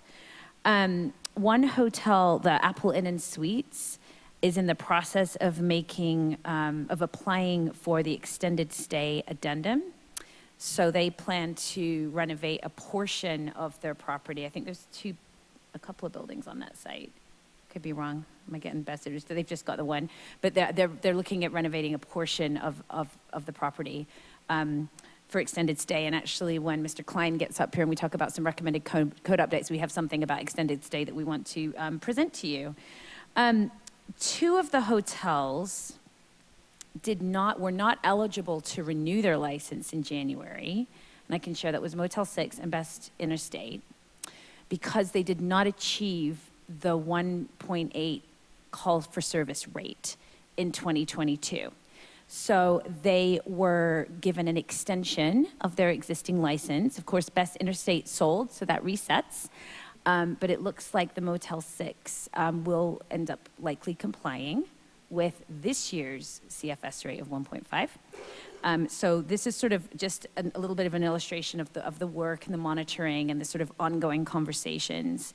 Actually, I think you'll probably speak more to this, that the chief's staff are having with these hotels.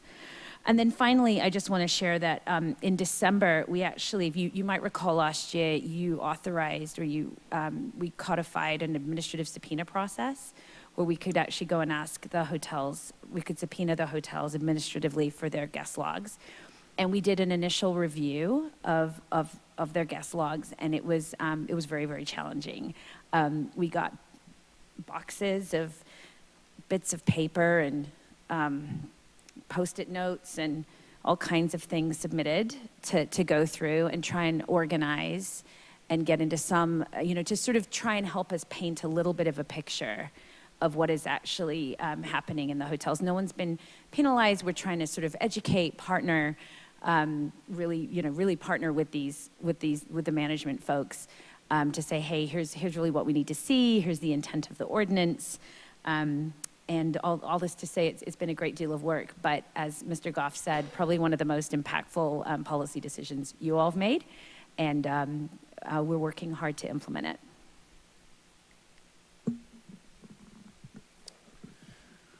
So, as I mentioned earlier, why, from the police department perspective, this is a success. Part one of this ordinance really focused on crime and safety. So what we've seen in and around the hotels is at least a 19% reduction in criminal complaints.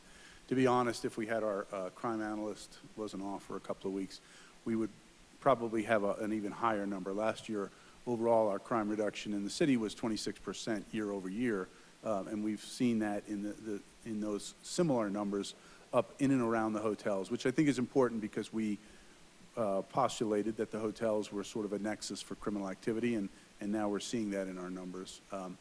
We've seen the calls for service go down to just over, I think, 5.2, 5.3% was the number of calls for service. So 10% of all of our calls for service previously had been dedicated to the hotels, and we've almost cut that number in half, which is a tremendous amount of time for officers to go out and be more proactive or engaged in other areas of the city. So we're not just spending our time up at I-70 Kipling and the hotel areas up there. We're seeing a lot more engagement by the hotel management and ownership. We've never had this level of engagement, so as a product of this ordinance, we're able to speak with some authority, whereas before we didn't always get the sort of interaction that we had hoped for from some of our business partners up there. So we continue to see that. We continue to see a reduction in not just that, but accidents in the area. There's less congestion. There's less disorder up in that area. So we see this as an unmitigated success from a crime and safety perspective so far, and we look for continuing that trend. Yep, so up here is just a quick chart to let you kind of see visually where we were with the number of calls for service. 2023 numbers are extrapolated. That would be what, obviously we take a monthly number, so if we looked at it over the course of the year, what we would expect those numbers to be. 2022 was the full year. The numbers highlighted in red are obviously over the 1.8 calls for service in 2022. And as you can see in the right column, everybody is headed towards compliance. The closest to the line is Super 8, but everybody else really has done a lot of work as ownership and as management to bring those numbers down, and we feel that in the police department, so very successful. I'm sorry, calls for service, yeah, I use the acronyms of the police world and we use a lot, so forgive me. Calls for service, the way we calculate that is a call, how many calls per room per year. And a call for service would be, certainly we have looked at the calls for service and we've talked about how we, and when we talk about updating the ordinance, we'll talk about that. We talk about how we measure that. We don't want to just artificially inflate those numbers. So calls for service are the numbers of calls generated usually by guests or people on the property who are there, and they call us for service, and we calculate that. So we go through each and every hotel. We look at the number of calls that are generated at each one for police services, and then we look to see if it's an actual call, if it's at the right address, if it's a type of call that we would calculate into the numbers, And we've always given the benefit of the doubt to the hotel owners and the hotel properties. Whenever there's a question of whether or not a call for service should be attributed to the hotel, we clear it out.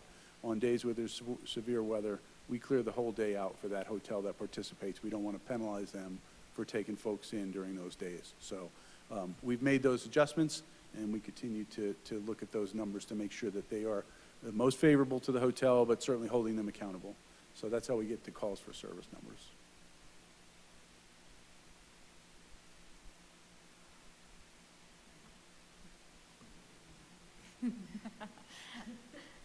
So some of you may recall, we came to you about this time last year to ask for approval for a partnership with Family Tree, and it was for $500,000 using American Rescue Plan dollars, which was going to specifically be used to support our extended stay hotel guests, and so that would be to provide them with housing navigation services, rent, security deposits, move-in support, as well as case management services. And so to date, we've had 53 households that have enrolled in the Family Tree program, and that includes just under 100 total individuals. What we're finding, and which may not surprise you, is that a lot of people are paying their nightly rates, their weekly rates, and then they're not able to get ahead to save for a deposit, and so they're ultimately paying more money than it would cost for market rate rent using their weekly, nightly rate. So it's just a really difficult hole to dig yourself out of. So we're extremely thrilled that with our partnership with Family Tree, as of May 31st, we've had 43 individuals that have obtained permanent housing through this program, and 18 of those are officially exited out of the program, which means that they're no longer needing the case management services. They're up and running on their own completely, so which is great. And we actually have a couple members of Family Tree on the call. I'm going to pause the screen sharing for a moment so you can see them. We have Cassie Ratliff, Chief Impact Officer, and Natalie Pacheco, the Connections Program Director, and they are going to share some brief examples of some successes that we're seeing, as well as some of the challenges that we're still seeing as part of this program.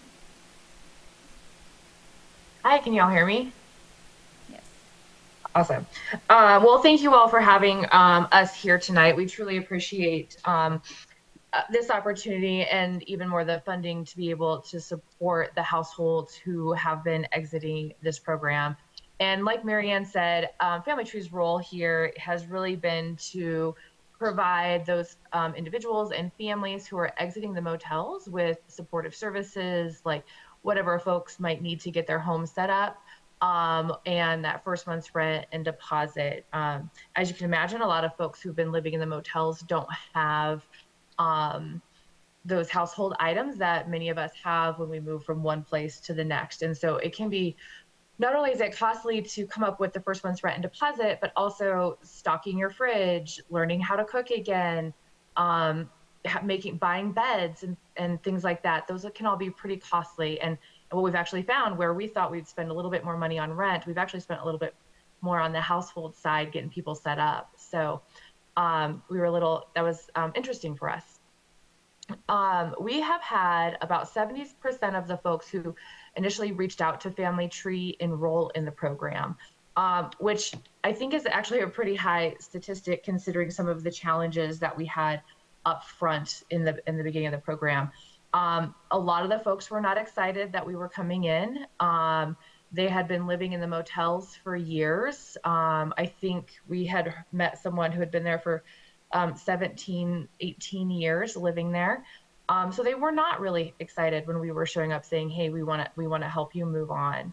And we didn't know what we didn't know when we first started. I think as you heard Allie talk about some of the paperwork challenges that the motels had, it was really just unclear who was living there. And we thought there was around 75 folks maybe who had been living in the hotels for a long period of time. But that was really about it. We didn't have much information on demographics, what folks were going through, how much they were paying. It was kind of an opportunity for us to get in and start meeting with folks and learning what their needs were. Engagement was hard. It was really hard with the property managers or hotel managers as well.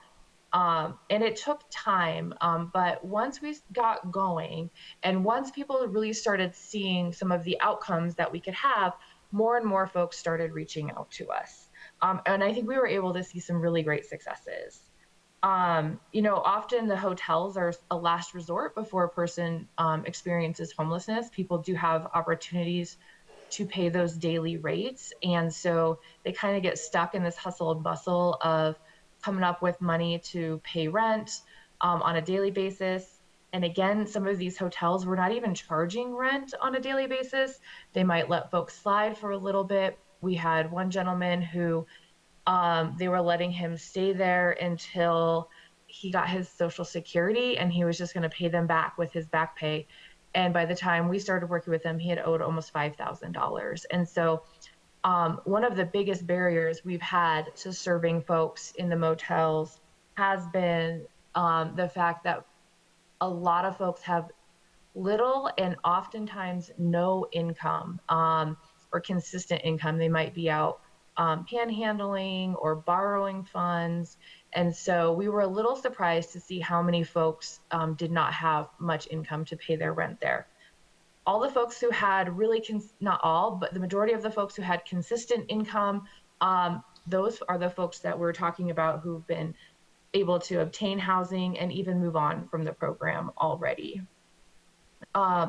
About 58% of the households that we are working with have a disabling condition, which is a lot higher than a lot of the other housing programs that Family Tree runs. And I would say also the age has been a significant barrier for some of us, or for some of the folks in this program. We've had folks in their 70s, 80s, and early 90s who've been living in the motels for a long period of time, and now they're moving on. And the last time they rented a place was before COVID, and you could go in and fill out an application on a piece of paper and turn it in. We've had a lot of technology challenges. Almost everything is online now, and a lot of folks just don't have that experience. To date, I think we have spent about almost 40% of the funds in the program. Of the folks that we have left, I think they are the folks that are going to be the hardest for us to house. They are the folks with little income.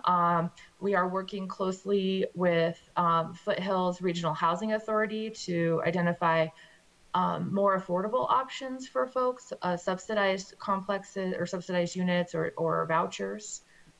We have had some pretty cool successes though.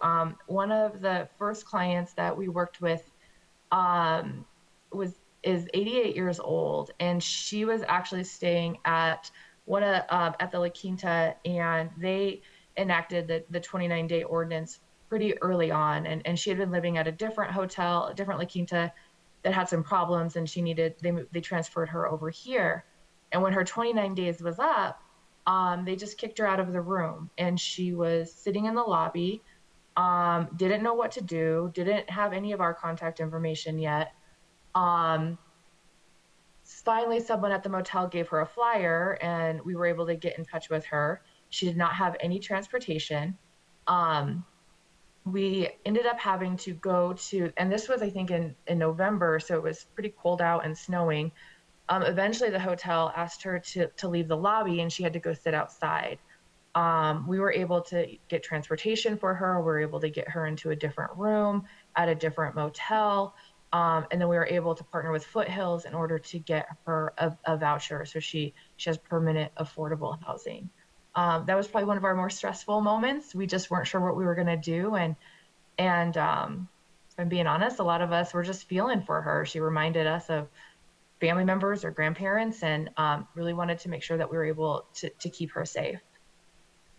We worked with another resident as well who he did have some criminal background, and it made housing really hard for him. And I think one of the things that stands out the most for this gentleman was his comments to us that we didn't give up on him. He was denied several units because of this background, and that's why he was staying on staying in the motels. He didn't have many other places to go. And then Natalie Pacheco is here, and I know she would actually like to share another success story with you. Natalie, do you want to go ahead? Yes, hi, everyone, and thank you again for the funding. It has been really helpful to serve the clients that we've been working with. And so I wanted to share also another success that there was. So with the case management, we've been able to provide a lot of services to multiple clients, get them connected and alleviate some of that pressure and that stress. That goes with the house searching, the apartment searching, and just, navigating the moves, getting items for the household and things like that. But there was one client in particular too that they had stated that because of some medical issues, they were unable to continue their employment where they were at, and they fell behind. They started staying in the hotels, and then they just settled there because they weren't able to pay their rent, their deposit, or any move-in fees and things like that. So after they got connected to us, they were a little resistant because they didn't want to accept the funding because they had never asked for any assistance or any funding from anyone. And so to them, it just seemed like they were begging someone for help. After we talked to this client and we, built some report and started the case management, the client was very happy, very thankful. They were able to move into their place, and now they call it a home. And they have just been so thankful of the whole, program. And at first, they saw the ordinance as something that was putting them out in the street. After this, it changed, and they said that if it would have not been for this, they probably would have continued living at a motel and probably would have died there. And now they're able to go to a home and call that a place where they live at. And so if something does happen there, they said that they are okay where they're at now. So I just wanted to share that because that was very impactful to me. Yeah, it's been, this was a hard program to start up, probably one of the hardest I've ever done. It was based off of and modeled off a similar program that Family Tree had about 10 years ago. And that program, it was working with folks in motels. The difference, what we realized afterwards, was those were folks who were coming to us wanting to move out, ready to be on their own. And this was us having to go out and engage with folks. And so it was definitely hard to set up and get moving. However, here at the end, I think we're at the place where we are really starting to see the successes and feel that from the folks that we're serving. So thank you again for having us here tonight. Thank you.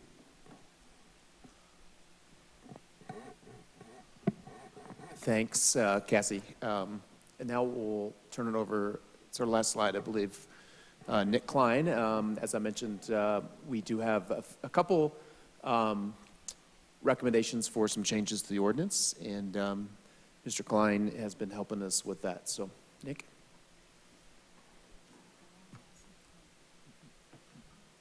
Over the past 18 months, the team has evaluated how the program has gone, and especially over the last couple of months, I think it's fair to say, we as a team have thought about possible code amendments to better implement the program.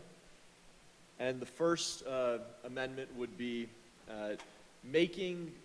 allowing an extended stay without an extended stay license addendum a violation of the program. At the moment, for whatever reason, maybe an oversight in implementing the program, there is no penalty against the hotel license itself for permitting an extended stay. Staff could go and bring an enforcement action against the general business license, but that wouldn't really make sense given the hotel licensing scheme as it exists now. So staff is recommending a code amendment to make it explicitly unlawful under the ordinance to permit extended stays without the extended stay addendum, and thus allowing us to bring an enforcement action if someone were to be permitting extended stays. Following up on the extended stay idea, there's no clear definition of what constitutes an extended stay. Yes, anything over 29 days would be, but could a person moving from room to room, or if one person signs up and the other person whose name doesn't appear on the registry lives in that room, would that still be an extended stay violation? Which is why we suggest a stronger definition of the 29-length stay to clearly state that a guest cannot stay anywhere on the property and that that guest must return after the passage of a certain period of time. This period of time we would appreciate feedback on. Perhaps that's 1 month, 3 months, 6 months. That's something we would leave up to council to decide. As Chief mentioned earlier, we would like to further define how the CFS rate is calculated. There's 3 bullet points in here that we wanted to highlight, providing in clearer detail the events which factor into a CFS calculation. The codification that severe weather days, as declared by the Severe Weather Shelter Network, are not considered for CFS purposes. The PD at the moment has not been including these severe weather days for CFS purposes, and we would just like to see that on the books. And further defining the types of calls the PD will and will not use in calculating hotels' CFS rate. And then finally, it's been staff's practice to permit someone to offer extended stays without the extended stay license addendum if that person is actively working towards meeting the qualifications for the extended stay addendum that were identified in the slide with the picture of Patrick's kitchen. And our suggested approach is amending Section 26-114 to shorten the term of an SUP that's issued to a hotel business. Currently, all SUPs are valid for 12 months, meaning they must become operational within that 12 months of approval. And a building application permit is valid for 6 months, and the issued building permit is valid for 12 months. This can create a 24-month rolling grace period. We suggest changing the SUP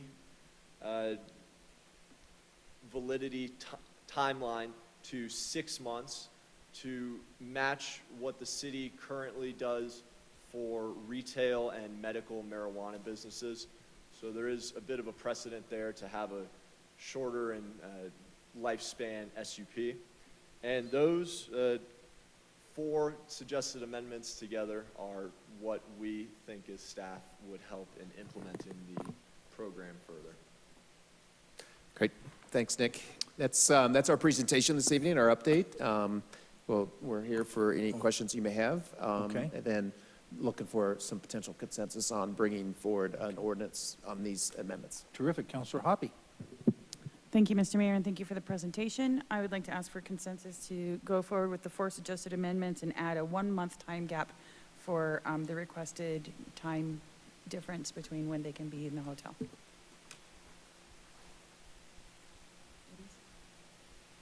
Call for consensus on it.